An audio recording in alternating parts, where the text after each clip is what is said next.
Dear viewers, as part of our 7QC tools video series, in this video we will understand about one of the tools which was originally not part of the 7QC tools when it was clubbed together by Ishikawa, but later on got added to the list of 7QC tools, which is process flow chart. Or in other words, people call it as process flow diagram, but I would prefer calling it as process mapping. So what is process mapping? Why it is an important tool in your continuous improvement list of tools? All these things we will understand as part of this video. Let's get into the video.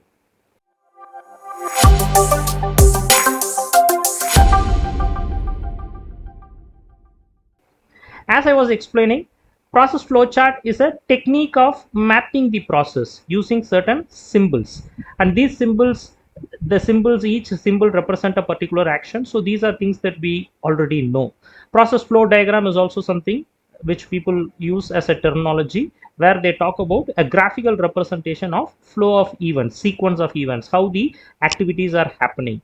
So that is what we mean by process flow chart or process flow diagram. But why I prefer calling it process mapping and not process flow chart or process diagram is, more than the sequence of events and activities, process mapping gets a little bit further deep into the process. It tells who is doing, he is doing it with which other departments involved, when, how long, how the decisions are being made. All these things, if you are able to capture together, then we call it as process mapping. So before we start any continuous improvement initiative in an organization, it is always better to have a as-is process mapping, and from the as-is process mapping we can identify what are all the areas of improvements or opportunities we have, and from there we can take it forward and we can come up with a to be process, and that to be process can be implemented and see whether it gives us result. That is the objective of process mapping. So from that perspective, the very basic way of process mapping is what we call it as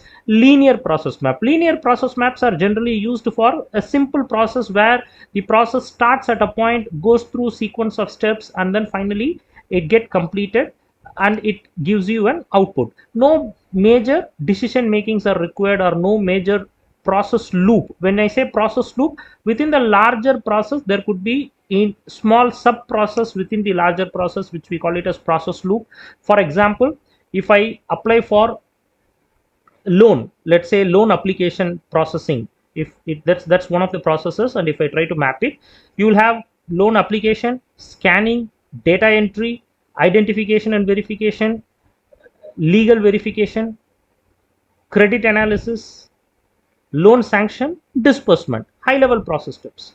But within this, in identification and verification, if at all the documents I've provided have some discrepancy, then there will be a loop called query. So a query will get raised where the applicant have to provide answers or provide alternate document. Then it goes through scrutiny again, and as a result, identification and verification can be completed, or it could lead to another set of queries, or it could even lead to rejection.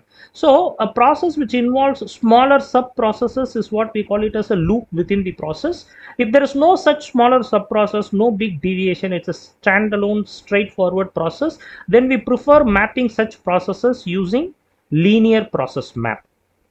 The next thing that we need to understand is when the process get a little bit complicated, when multiple departments are involved, multiple entities, organizations, individuals are involved, then we prefer mapping this process using a technique called cross-functional process mapping. So in cross-functional process mapping is also called a swimline process mapping, because there is a dedicated section within your process map allocated for each function. So activities performed by that particular function, department, individual or organization will be documented in that line, and then the connecting lines are drawn in such a way that how there is a handoff and takeoff between multiple departments, with which this process can be graphically represented. It gives you a understanding of the interconnections between different departments in getting this particular process completed. So a cross-functional process mapping is used when you want to understand a larger process which is more complex and there are multiple departments or entities involved in the process. Then we go for a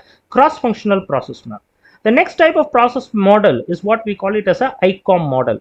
Why do we want to map a process in a ICOM model? As you see here, the word ICOM represents input, control, output and mechanism. So mechanism can be understood as the infrastructure or resources or peripherals that you use in your process. So how do we need to understand this? Each process step, I need to document what is the input that comes into that particular process step, what are all the different controls that I have in the process, what is the output that this process generate, and for this what are all the different uh, infrastructure, machines, mechanisms or peripherals which I am using to complete this particular process step. So for every single process step, if I start mapping this, it gives me a model which looks like this. For example, in this case, I have taken a process of mapping how a contact center agent receives a call and understands the issue of the customer, provide solution, and then close the call if the issue is resolved, or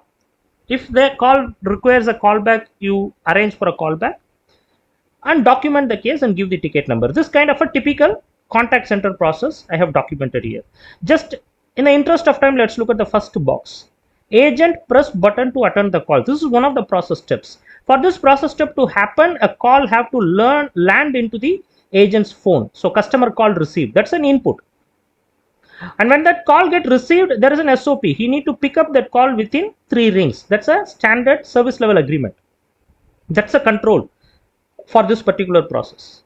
And how do you do all this? I have a phone installed in my desk from which I pick up this call. And once I do all this, what happened? The output generated from the first step is the call get connected, and now the customer and the contact center executive are now connected on a phone call. So this is how deep you can go into one particular process step using this ICOM model and try to understand what is the input, what is the control, what is the mechanism, and what is the output that you generate. Now, why do we need to go this deep and analyze a particular process at the stage of as-is process mapping? Because we all know if a particular process is not delivering a result as expected, it could be one of your 6 M's that could lead to this particular problem. Now, if I want to understand that in detail, so mapping an as-is process using ICOM model gives me lot of insights about that process. So it's a very good step to do before a brainstorming. It's a very good step to do before a failure mode effect analysis, a PFMEA activity. It's a very good step to do before you do a tree diagram analysis of what could be the possible reasons for a undesired output of a process. So ICOM model is a very good model from that aspect. The next one is a Z curve. Generally, this is a high level Z curve of a larger process. So here I have taken an example of a design change request process in a manufacturing company. So how the design change request is being initiated by the OEM and how the design change request is being completed, and then the final new design gets into production rollout. So that is a high level process. This is a deep, this is what I should say, this is a larger process with individual sub processes which I have explained in smaller boxes, but this is the larger process. Once I draw this larger process, then what I can do is, then I can zoom into one of these boxes which I am going to show in my next screen. If you see here, one of the process I have gone in detail and try to draw an as-is process, and then if at all I'm going to automate this process, how the to-be process will be, what are all the steps which are repetitive and rule based, what are all the steps which are subjective in nature. So steps which are repetitive and rule based can be subsequently handled by a automation solution like an RPA solution. Places where you are doing digital conversion, there you can bring in a OCR or optical character recognition.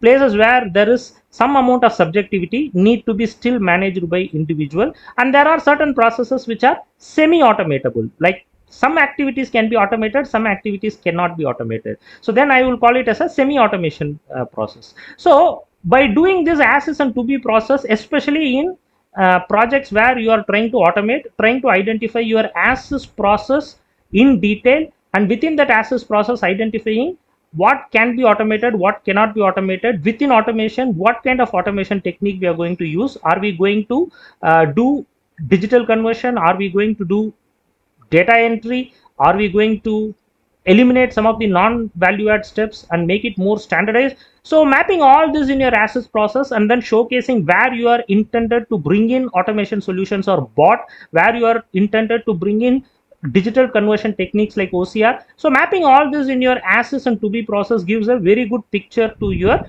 technical architect on how this automation solution need to be design. So friends, I hope this video was useful for you to understand the different techniques of process mapping, whether it is an automation process or continuous improvement project, or for that matter a Kaizen, or a transition from one location to another location. Process mapping plays a very important role, because process mapping gives you an idea of your as-is process, from which you can take it forward as a improvement step by step, and then reach to a to be process. So as I was explaining, process flow diagram was not part of the 7QC tools when originally Karo Ishikawa created a list of 7QC tools for continuous improvement. But later on, because process flow diagram, or what we call today as process mapping, plays a very important role, it also got added to the list of tools. Hope this video was useful. I would be very happy if you have any questions. You can share it in the chat screen and we will be able to respond to your questions. So whether you are in a continuous improvement project, or in an automation project, or in a transition project, or a new process go live, process flow diagram and process mapping is very important. Hope this video was useful. Thank you for watching to this video. For more videos on continuous improvement tools and techniques, Lean Six Sigma tools and techniques, please subscribe to our channel. Thank you.